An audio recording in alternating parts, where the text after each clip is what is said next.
En menos de 48 horas, un tercer hallazgo de restos humanos fue realizado en el departamento de Guatemala.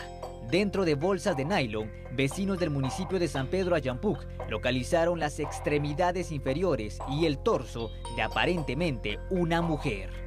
Llegando a Altos de Santa María, en la manzana ahí, de este sector, donde se encuentran varias bolsas, donde al hacer la auscultación correspondiente, los bomberos localizan que en una bolsa se encuentra una pelvis, una pierna, asimismo en otra bolsa se encuentra el tórax y un brazo y un antebrazo, por lo que se llamó a las autoridades correspondientes como la Policía Nacional Civil y el Ministerio Público para que puedan dar las averiguaciones correspondientes y dar con la identidad de la ahora fallecida, porque se presume que es de sexo femenino por las piernas y asimismo sus pies se aduce que sea una persona de sexo femenino. Se investiga si los restos humanos de este tercer hallazgo son parte de los dos cuerpos desmembrados localizados en Alameda Zona 18, ya que los restos encontrados en esa zona de la ciudad capital son también de mujeres. En los tres casos, los victimarios han abandonado las bolsas con los cuerpos desmembrados en horas de la madrugada.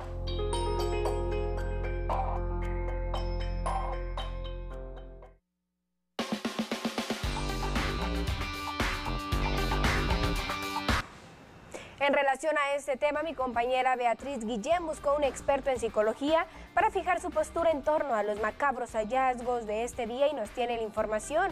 Adelante, Beatriz, buenas tardes. Compañeros, buenas tardes en el estudio, muchas gracias por el cambio.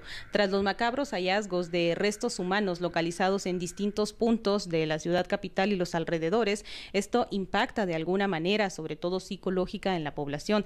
Y para ello nos acompaña el psicólogo Marco Antonio Garavito de la Liga Guatemalteca de Higiene Mental, quien nos hablará al respecto. Licenciado, buenas tardes. Buenas tardes. ¿Cómo impacta este tipo de situaciones en la población guatemalteca, pues al despertarse y localizar restos humanos en las afueras de los mercados o de sus hogares? Yo creo que de dos maneras. Una, fortaleciendo este concepto de miedo y de temor, de inseguridad que está en la población, ¿verdad? De eso ya se ha hablado bastante.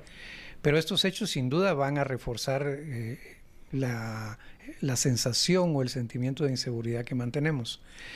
Pero el otro, que es el que a mí más me preocupa, no es que no me preocupe el primero, pero el que más me preocupa también, es que la exposición a hechos de violencia como estos, restos que aparecen, cabeza que aparece, etcétera, genera un fenómeno de desensibilización defensiva, decimos en psicología, que es este proceso en el que los seres humanos dejamos de sentir dolor por el sufrimiento de otros. Es decir, una forma de protegernos frente a toda esa realidad violenta es de alguna manera dejar de sentir. Entonces nos parece ya tan natural, quizá lo vamos a comentar cuando salió la noticia, pero al rato se nos olvidó y estamos hablando de cualquier otra cosa, porque como vivimos tan expuestos a la violencia, eso en algún sentido nos desensibiliza. ¿Y eso qué significa en el sentido más problemático? Que nos deshumaniza. Uno de los factores básicos del ser humano es sentir preocupación por los demás, dolor por los demás, es decir, y eso lo hemos perdido porque la violencia nos mantiene tan acostumbrados que pensamos que eso ya casi que es natural, entonces no nos impacta. Hace algún tiempo uno veía a un muerto, ¿verdad? Y pasaba una semana pensando en el muerto, ¿verdad? Y soñaba uno con ese hecho.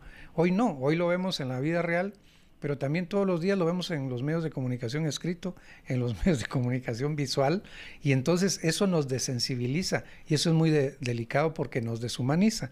Y una persona deshumanizada, ya no solo frente a esos hechos, sino en su vida cotidiana, deja de ser solidario, deja de ser sensible a la preocupación de los demás, deja de ser sensible frente al dolor de los otros, y eso sí es terriblemente dañino desde el punto de vista social. ¿Cuáles serían las recomendaciones para no volvernos tan deshumanizados como usted lo dice, porque también por otro lado la sociedad guatemalteca está expuesta a muchas situaciones de violencia y de algún modo en algunas personas impacta de manera positiva y en otra de manera negativa? ¿Cuáles serían las recomendaciones desde el punto de vista psicológico? Para la población en general, digamos, tener cuidado en no exponer más allá de lo que uno puede controlar a sus pequeños, sobre todo, y pequeñas, a los niños, a las niñas, porque a veces ocurre un hecho de violencia y ya va la gente corriendo con sus hijos en brazos a ponerse a la par del cadáver, o de lo que ocurrió, cuando debería ser en dirección contraria, porque entonces exponemos a los pequeños a ese hecho de violencia y desde muy chiquitos se van acostumbrando que casi que fuera eso una cosa normal y natural.